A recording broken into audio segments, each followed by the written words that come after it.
제가 끝까지 틀어달라고 그 뒷부분에 이렇게 일부러 자막까지 썼는데 나중에는 꼭 신경 써주세요. 네, 하나님 말씀 보겠습니다. 잠언 22장 6절 말씀 같이 읽겠습니다. 같이 읽겠습니다. 시작. 마땅히 행할 길을 아이에게 가르치라. 그리하면 늙어도 그것을 떠나지 아니하리라. 네. 아이의 때를 위해라는 제목으로 오늘 말씀을 같이 나누겠습니다. 어제 목사님 사례 발표로 인해 내단교회에서 열리는 세계 성시화 대회에 제자비전 아카데미가 참석하여 합창을 했습니다. 교회에서만 보다가 그곳에서 볼 때 늘 보아왔던 제게도 큰 은혜가 되었습니다. 그러면서 이 말씀을 나누고 싶었습니다.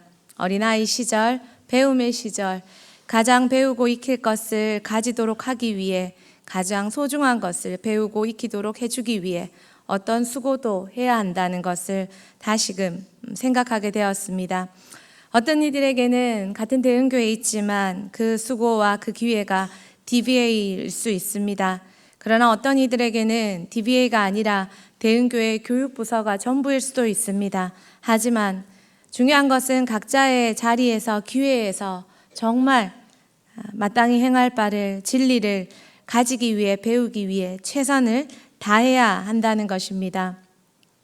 어제 사실 저도 긴장이 많이 됐습니다. 티가 났겠지만 남의 교회 처음 가보는 곳에 모든 것이 낯선 곳에 218명의 아이들과 교사들까지 250명의 사람들이 질서정연하게 움직이는 것, 대부분의 것들이 처음 얘기했는 것들과 다 맞지 않았지만 그리고 연습 시간도 참 없었지만 은혜로 모든 것이 다 진행되었습니다. 교육 선교사님들과 목회자분들의 섬김과 또 교회의 기도로 말입니다. 얼마나 많은 분들이 감동을 받으셨는지 제 옆에 계시는 한 남자 어른 성도분은 나이가 좀 많으신 분은 도대체 제가 대흥교회인 사람인 줄 모르고 대흥교회가 알아요. 참 희한한 교회네 하시면서 너무 감동해 하시는 것을 보았습니다. 어제 저녁 예배를 시작할 때 큰 은혜가 갑자기 제 속에 밀려 들어왔습니다. 그러면서 이 느낌 언젠가 한번 받아본 적이 있는데 하면서 많은 기억이 떠올랐습니다. 제게는 어린 시절에 신앙의 추억이 그리 많지 않습니다. 수련회도 대학교 전까지는 한 번도 가보지 못했습니다. 주일 9시 어린이 예배와 방학 때마다 하는 성경학교 외에는 엄한 아버지 까닭에 교회 행사 대부분은 참석하지 못했습니다. 행여라도 성탄 이브에 특송이라도 하나 맡을 낳치면 마치고 얼른 집으로 뛰어 들어가야 했습니다. 아버지가 허락한 시간 외에 교회에 있으면 그 대가는 가정 불화였습니다. 그러던 중에 방학 때 외할머니 댁에 가면 할머니 따라 동부교회 가서 금요 철야했던 기억이 납니다. 한 번은 동부교회 건축 중이었던 것 같습니다. 교회의 시멘트 바닥에 덜 지어진 황량한 곳에서 돗자리 깔고 어른들이 앉아서 랜턴 같은 것을 켜놓고 많은 분들이 기도하고 계셨었습니다. 할머니 따라 갔던, 할머니 댁에만 가면 갈 수 있었던 새벽 기도, 그리고 여름 성경학교 때 몇 번 갔던 새벽 기도, 대학 이전에 딱 한 번, 정말 딱 한 번 성탄절 이브 행사를 참석할 수 있었습니다. 그리고 새벽송을 가볼 수 있었습니다. 그때 새벽송 돌면서 태어나서 처음으로 밤하늘에서 별똥별을 봤습니다. 그때 하나님께 정말 태어나서 처음으로 새벽송 돌고 성탄 이브를 끝까지 참석할 수 있어서 너무 고맙다고 얘기했던 기억이 납니다. 가정 분위기로 늘 포기했던 수련회였습니다. 처음부터 포기했고 갈 생각도 안 했습니다. 하지만 고등학교 때는 진짜 한번 가보고 싶어서 간절히 한번 작정하고 기도해 봐야겠다는 생각으로 기도를 했던 적이 있습니다. 물론 응답받지 못했습니다. 그리고 오는 그 실망, 나쁜 기도도 아닌데 이런 기도도 안 들어주시나? 그런데 그때는 몰랐습니다. 이렇게 평생 실컷 교회 모든 행사, 모든 수련회 가는 걸 넘어 섬기는 은혜를 받게 될 줄 그때는 정말 몰랐습니다. 의성의 삼성중학교 갔을 때 디모데 청년들과 수련회 가서 밤에 뒷마당에 돗자리 깔고 누워서 하늘을 봤습니다.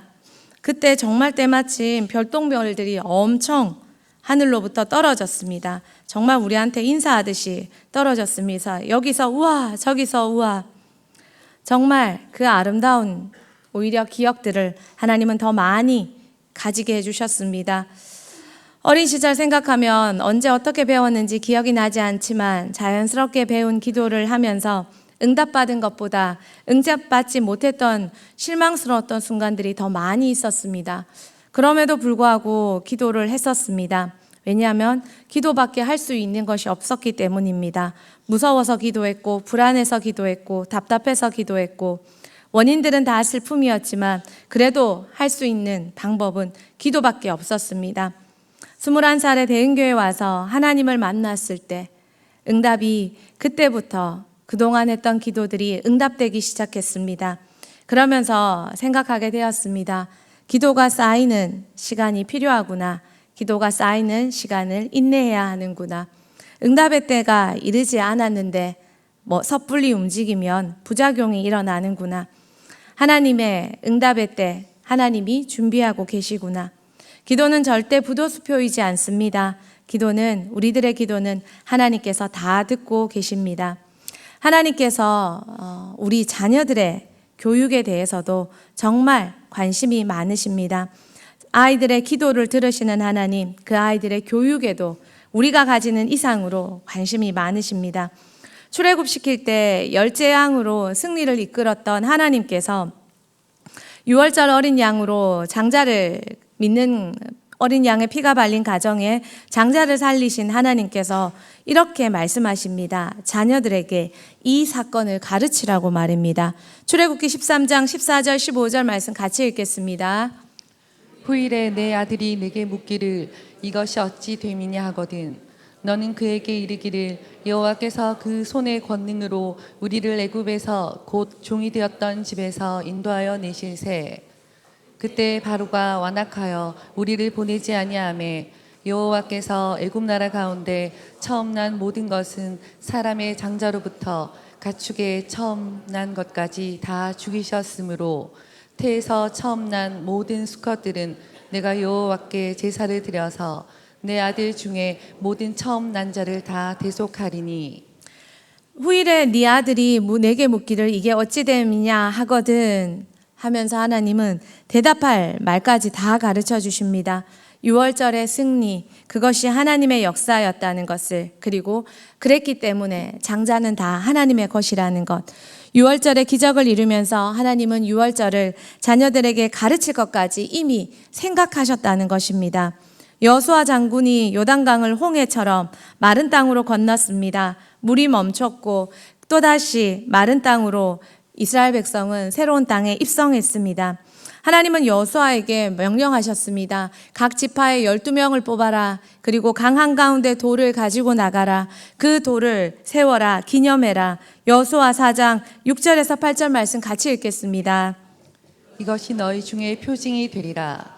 후일에 너희의 자손들이 물어 이르되 이 돌들은 무슨 뜻이냐 하거든 그들에게 이르기를 요단물이 여호와의 언약궤 앞에서 끊어졌나니 곧 언약궤가 요단을 건널 때에 요단물이 끊어졌으므로 이 돌들이 이스라엘 자손에게 영원히 기념이 되리라 하라 하니라. 이스라엘 자손들이 여호수아가 명령한 대로 행하되 여호와께서 여호수아에게 이르신 대로 이스라엘 자손들의 지파의 수를 따라 요단 가운데에서 돌 12를 택하여 자기들이 유숙할 곳으로 가져다가 거기에 두었더라. 돌은 요단을 경험한 사람들을 위함이 아니라 그들의 자녀를 가르치기 위한 하나님의 교육의 흔적이었습니다. 하나님은 다음 세대를 염두에 두시면서 당신을 나타내 보이셨습니다. 그리고 장로들에게, 부모들에게, 리더된 자들에게 당부하셨습니다. 신명기 6장 6절에서 7절 말씀 같이 보겠습니다.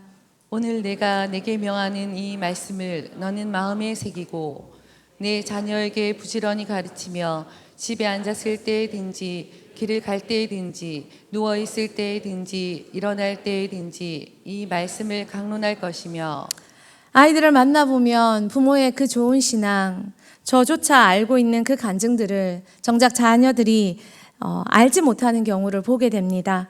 정말 하나님께서 아비를 어미를 어떻게 인도하셨고 어떤 간증으로 여기까지 와서 자녀를 제자 비전에 맡길 수밖에 없는지, 또 자녀를 위해서 이렇게 희생하고 있는지, 하나님은 이 명령을 마음에 새기고 자녀를 부지런히 하나님이 어떻게 하셨는지 부지런히 때를 얻든지 듣든지 아니 듣든지 가르치라고 말하고 있습니다. 신명기 6장 20절에서 21절도 동일하게 이어서 말합니다. 후일에 내 아들이 내게 묻기를 우리 하나님 여호와께서 명령하신 증거와 규례와 법도가 무슨 뜻입니까 하거든 너는 아들에게 이르기를 우리가 옛적에 애굽에서 바로의 종이 되었더니 하나님께서 권능의 손으로 우리를 애굽에서 인도하여 내셨나니, 우리 교회가 중앙로 교회에서, 아니 그 이전에서 여기까지 왔는 거, 이 물건 하나 모두가 헌금하며 샀는 거, 우리 집이 지금은 이렇게 좋은 집으로 왔지만 하나님께서 어떻게 인도하셨고, 때로는 그것이 부모의 허물이라 할지라도 아픔이라 할지라도 우리 하나님께서 어떻게 인도하셨고 어떻게 역사하셨는지 우리 하나님을 드러내 보일 수 있다면 우리는 부지런히 그 이야기들을 해 주어야 합니다. 하나님은 자녀에게 할 말까지 일러주며 그들을 가르치라고 당부하십니다. 왜 그렇습니까? 오늘 읽은 본문 말씀처럼 그렇기 때문입니다. 잠언 22장 6절 말씀 한 번 더 같이 읽겠습니다. 마땅히 행할 길을 아이에게 가르치라. 그리하면 늙어도 그것을 떠나지 아니하리라. 아이에게 가르친다는 것은 평생의 방향이 되는 것입니다. 주를 섬기는 신앙은 가르칠 적기가 있습니다. 어린아이 시절입니다. 그러므로 그때 그것을 가르칠 때 아이들이 흔들리지 않고 나아간다는 것입니다. 시편 127편의 4절에 보면 젊은 자의 자식은 장사의 수중에 화살 같으니, 왜 자녀를 화살에 비유했을까요?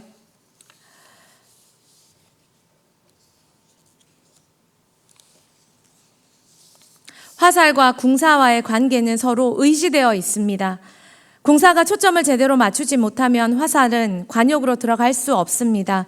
어떤 화살도 스스로 관역을 찾아갈 수 없습니다. 제대로 쏜 화살은 득점이 되기도 하고 무기가 되기도 하지만 빗나간 화살은 주워올 수고만 남길 뿐입니다.